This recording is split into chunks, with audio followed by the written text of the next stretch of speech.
నిన్న మా అబ్బాయిలు చేసిన పనికి నిజంగా నేను కోపం చేయలేదు గానీ, ఎంత నవ్వుకున్నానంటే కంకులు చూడండి ఇన్ని తీసుకొచ్చారు. అంటున్నాననమాట. "బంగారం ఎంత ఇష్టమైతే మాత్రం చైన్‌లు కొంటారా అమ్మ? కంకుల చైన్‌లు కొంటారా?" అంటే, "అవసరమైతే కొనడమే అమ్మ" అంటా ఉన్నాడనమాట మా పెద్ద బాబు, చిన్న బాబు వీళ్ళు. ఎలా అంటే అబ్బా! నిజంగా ఎంత నవ్వుకున్నానో నేను వీళ్ళు చేసిన పనికి. ఇంక మొన్న మా చిన్న బాబు ఏం చేశాడంటేనండి, కాళ్ళు నొప్పుంది అన్న. ఆన్‌లైన్‌లో 2 పెట్టాడు. బయటికెళ్ళో 2 తీసుకొచ్చాడు. ఏది రిలీఫ్ వస్తదో తెలీదు కదమ్మా నీకు. అందుకే ఇవి తెచ్చాను అనేసి చెప్తే తిట్టకుండా తిట్టినట్టు తిట్టి కోపం చేశాను.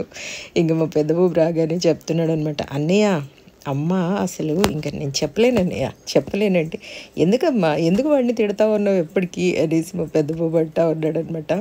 ఇంక రిలీఫ్ దేంతో వస్తదో కదా! అందుకనేసి ఇవి తీసుకొచ్చాను కట్టుకో అంటాడు. ఇంక కోపంగా అరిస్తే ఏం చేస్తాడంటే మా చిన్న బాబు బీపీ మెషిన్ తీసుకొచ్చి "అమ్మ కూల్, కూల్ బీపీ ఎంతుందో చూస్తాను ఆగు" అనేసి నన్ను కూల్ చేస్తూ ఉంటాడనమాట. బాగా ఇది చేస్తారండి పిల్లలు. ఏదన్నా అనడం ఆలస్యం అలా తీసుకొచ్చి పెట్టేస్తారనమాట. ఇది వచ్చేసి మెడికల్ బాక్స్ అండి. ఇంకా మెడికల్‌కి సంబంధించినవన్నీ దీంట్లో పెడతా ఉంటాను. ఇప్పుడు ఇవి తీసి దీంట్లో పెట్టాలింకా.